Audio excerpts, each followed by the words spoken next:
opportunity na to para sa lahat to. And this is so exciting. If you made a decision na sumali ngayong gabi, masasabi ko it's a perfect timing. Alam niyo kung bakit?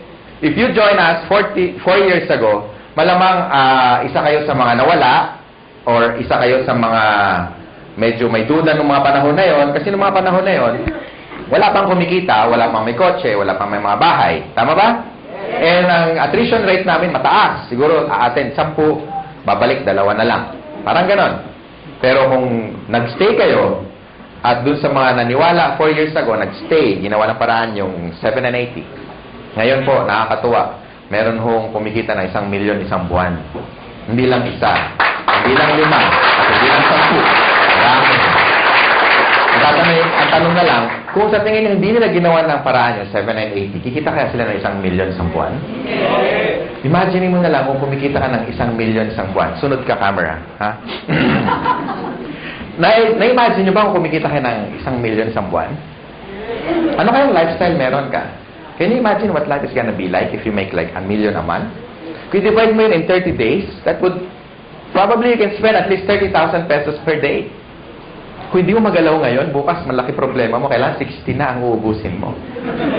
Pag hindi mo nagalaw yung 60 on the second day, pangatlong araw, mababaliw ka na. You have to spend 90. Tama? Can you imagine, malamang kahit naglalakad ka, mahulog yung 500, sabi mo, you know, that's dirty. Gusto mo sa'yo na. Diba? Tama ka, no? Kasi, imagine mo, di ba? Kaya mo mawala ng 500, hindi mo problema, tama? Anyway, nakaka-excite kasi nung nag-start kami, ang audience lang namin konti, no? And ngayon, ilan na tayo, and sobrang dami na. Itong seminar room, napansin nyo, mas marami pa yung hindi nakapasok minsan winawanan-wan na lang sa labas. That's why, unti-unti tayo nag-expand. Saan ba nag-start yung malalaki? Di ba mas maliit? Okay. Ngayon po, I have good news kasi malapit nang matapos yung sarili nating unit sa 7th floor. Malapit nang matapos, ilang tulog na lang. Siguro mga 1.5 ng size nito. So, at least kung mag-invite kayo, mas marami. Tapos meron pa tayong 3rd floor. Wow, talagang nakaka-excite. Marami tayong pwede ma-invite. Ubusan na lang lahi dito. Diba? Mas marami kang kilala, lamang ka na. Well, anyway, katulad din ako ni John, katulad din ako ni Doc Ed, naging distributor kami. Dati kaming katulad nyo, nakaupo dyan, nakikinig, naging first-timer din. Kagaya mo, ganyan na ganyan.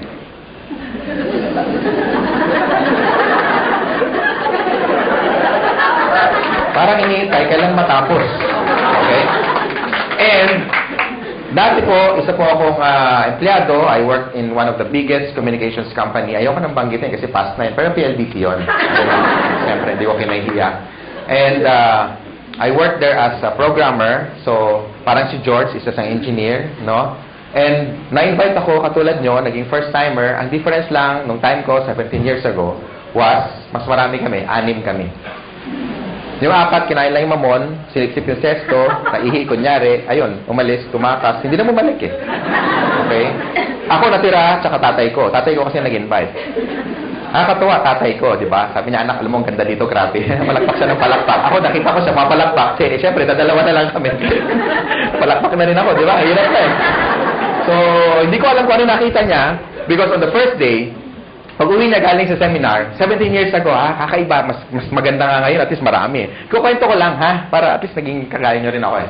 And nung time na yon, kasama ko yung brother ko, na-excite kami, hindi kami na-excite, kasi tuwing umaga na lang, tuwing magbe-breakfast kami, sabay-sabay, sabi niya, alam mo anak, grabe. The following day, gano'n na naman, tuwing mag-almusal kami, alam niya, anak, grabe. Halos 1 taon panay gano'n. Alam mo anak, grabe. Hindi ko alam kung may sumisipot ba o wala kasi parehong grabe yung sagot niya. Kasi parang walang nangyayari.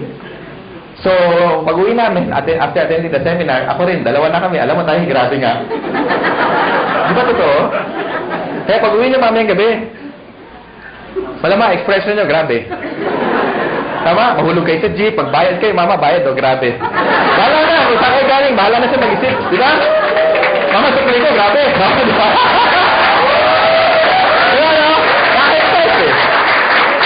And I started part-time. Yun ang advantage nyo, when you join in Global, you can start part-time. Ibig sabihin, kahit may trabaho ka, may negosyo ka, or wala kang ginagawa, or estudyante ka, pwede ka mag-start part-time. Everybody started part-time, except Mr. John Asperin. after schooling, pumasok na agad siya. Pareho kami magkasama sa first company. Okay? Ako, nag-employed muna ako for about 8 months. So, I started my business on a weekend, lunch break, after office hours. Nag-invite ako over the phone. Maraming resistance. Sa una, maraming hindi naniniwala. Merong mga sumasama, pagbibigyan ka lang. Merong mga sumisipot. Merong mga tumatakas. Merong mga kukuha pa ng notebook. Akala mo seryoso, pahinga ng pepet, kopyahin ko yan.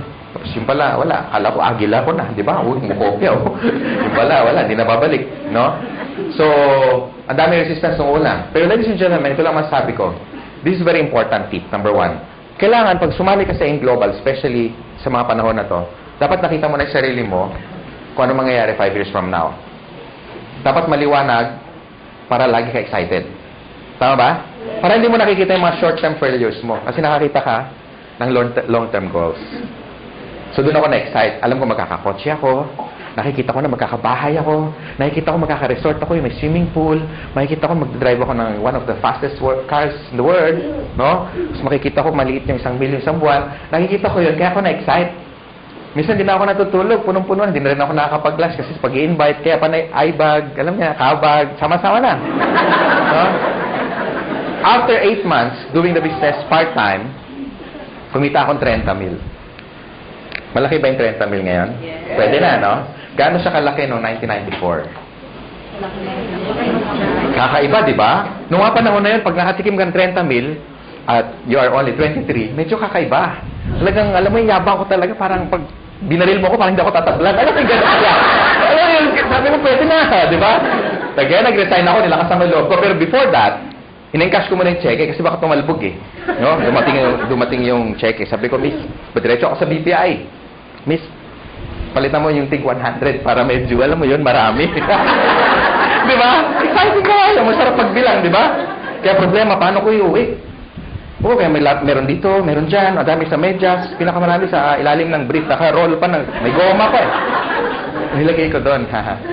Maglakad ako, nakabuka. Pero okay lang, at least, di ba? Hindi ka ma-hold up. At least safe. So pagdating sa bahay, it was my first time to make that kind of amount of money. So I was so happy, I was so excited. Lahat ng utang namin, lahat bayad, no? Naalala ko anong gabi na yun habang binibilang ko.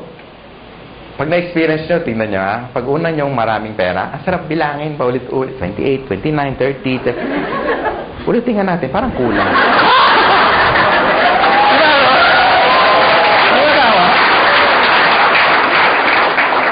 Alam mo naman kung magkano kasi ikaw nag-encash eh. Tama? Inihiwalay mo yung luma, yung bago, yung luma, yung bago. Pag maganda yung serial number, para itatabi mo muna. Di ba? Di ba ganun ginagawa nyo? Pag malutong, medyo yan, matagal-tagal yan sa wallet mo. Di ba? Yung luma, yun muna ibabayad mo. Sarap. Tama? And ladies and gentlemen, hindi na bumalik yung income ko doon. Sineryoso ko siya. Sabi kasi na-apply ko, seryosohin mo to para kikita ko na seryosong pera. Tama ba? Kasi sineryoso ko, kinarir ko na. Nag-change na ako ng course. I went full-time. Sabi ko sa boss ko, boss, meeting tayo. Ano meron? You're fired. Huwag yung gagawin. Minsan gawin mo rin para makabawi ka. Diba? Meeting tayo, boss. Bakit? Subukan lang natin kasi malay mo, ma-fire ka bukas. Subukan mo ganon. Ha? Natin kung anong gagawin ng boss kayo. Pero bago ka mag-resign, i-recruit mo muna. Okay? Tapos, ang ginawa ko, ladies and gentlemen, nung makita ko na saan papunta yung business, lahat ng tao kinakausap ko. Kung narinig niyo yung tip na binigay ni John, sundin niyo lang. Okay? Effective yun. Ako hindi, iba, kakaiba. Lahat ng tao basta humihinga. Hindi ko pinapakawalan. Katabi ko sa bus. Pag lumaki dibdib, ibig sabihin huminga, pwede na yan. I-invite ko na. Hindi ko talaga pinapakawalan. Lahat. Literal. Pag nagbayad ako ng Meralco bill, ako yung pinakamasaya pag mahaba ang pila. Siyempre, wow, boss. Uy, meron pa. Sila medyo, haba naman ang pila. Di ba ganun, pag pila mahaba, inis ka, di ba? Ako hindi, uy, dami siya. Yes! Di ba? Siyempre, kakausapin mo eh, tama? Prospect. Di ba? Tapos maingay ka pa. Gusto mo extra income? Ang sagot lagi, ano? Oo. Wala pa nagsagot na, ayoko nga kadiri ka. Walang ganun eh. Di ba? Ano yan? Yung next question, ano yan? Okay. Next question is, invite mo na sa seminar. Ang tanong, may mawawala ba sa akin? Di ba wala? Pag sumali, nadagdagan pa ako. Tama? So, sa mga first timer, yun ang tip. Just keep on, sharing the opportunity. Pag sumali, okay lang. Pag hindi, it's not your loss anyway. At least, you shared something that is good. Pag nagustuhan niya, pagtulungan niya. Pag hindi, huwag niyo siyang pilitin. Ganun lang naman eh. Tama ba? And then, my business grew. naging momentum na, hindi ko na mapigilan. In fact, nung kami ni John, after 1997, 98 yun eh. Basta ang laki ng organization. Halos na puno namin yung Araneta Coliseum. Ganun kalaki. Salamat sa mga palakpak nyo. And for 17 years, ko nang ginagawa yung negosyo, no? Doon lang sa unang company, 100 million na mahigit eh, ang dinala sa akin. So, palagay ko, yung desisyon na ginawa ko, na gagawin nyo rin, dalawa lang kasi yan eh. Pwedeng totoo, pwedeng hindi. Ang tanong, what if totoo? At mangyari sa inyo yung mangyari sa amin. And ladies and gentlemen, AIM Global right now is #1 in the country. Palakpakan nyo naman. Simple lang. Kasi mga may-ari, dating mga distributor, dating mga kagaya nyo, naupo din dyan, may na-invite na marami, na-indyan din, no? So, ibig sabihin, alam namin kung ano yung ginagawa namin. That's why for the past 4 years, no? Sabi nga ni Mr. John kanina, no? For the past 4 years na tinatrabaho namin o ginagawa namin tong company, no? Ang dami na namin kahit paano natulungan na nabago ang buhay. And if these people are happy, well, we're more than happy. Mas masaya kami dahil nakuha nila yung mga gusto nila. Bago ako mag-close, no? Bago ako may magtatalk pa ba? Wala na. Bago ako bitawan tong mic, gusto ko lang sa inyo, gusto ko i-share sa inyo kung ano ba ang factor kung ang isang company tatagal. Para sa mga first-timer. Okay lang? Yes! #1. Okay, tandaan nyo yung tinatawag na perfect triangle. Ay, inuulit ko lagi ito para ma-duplicate ako. Okay? Pag sinabing perfect triangle, all sides must be equal. And #1 factor dapat maganda yung products. Because if the product is good, therefore, kahit hindi ka salesman, maraming bibili ng product mo. Tama ba? Yes. Hindi sa first sales. Hindi doon ang unang talagang benta. Ang totoong benta, yung o-order siya sa'yo na wala ka ng ka-effort. Bakit? Kasi satisfied siya eh. Tama? And kung titignan niyo yung laman ng complete, kaya nga tinawag na complete. With the amount of how much lang isang capsule, siguro nasa 30 pesos, kung bibili ka sa palengke o sa supermarket, bilhin mo lahat yung laman ng 12 fruits, 12 vegetables, kasya kaya ang 30 pesos mo? Malamang hindi. Kung pagkakasyahin mo, paano ka bibili? Pabili nga ng grape. Isa lang, kaya nga walang S. Tama? Tsaka isang slice ng pisngin ng papaya. Di ba may papaya tayo? Tama? So, in short, wala tayong pinagkaiba sa technology. Pansinin niyo yung mga cellphone ngayon. Dati yung mga cellphone, ganito kalalaki, di ba? Nagkaroon ako nito, yung analog na ganyan. Pag denial mo yun, tuti-tu, tati-ti. Di ba? Wala kasi eh. Oo. Noong 1996, nagkaroon ako nito. Pagka sakay ka sa LRT, dahil nakabit-bit yan, sikat ka. Talagang, wow, pogi points. Ayun, suot mo yan. Ganun din, wow. Pareho reaction, pero magkaiba yung comment, no? No?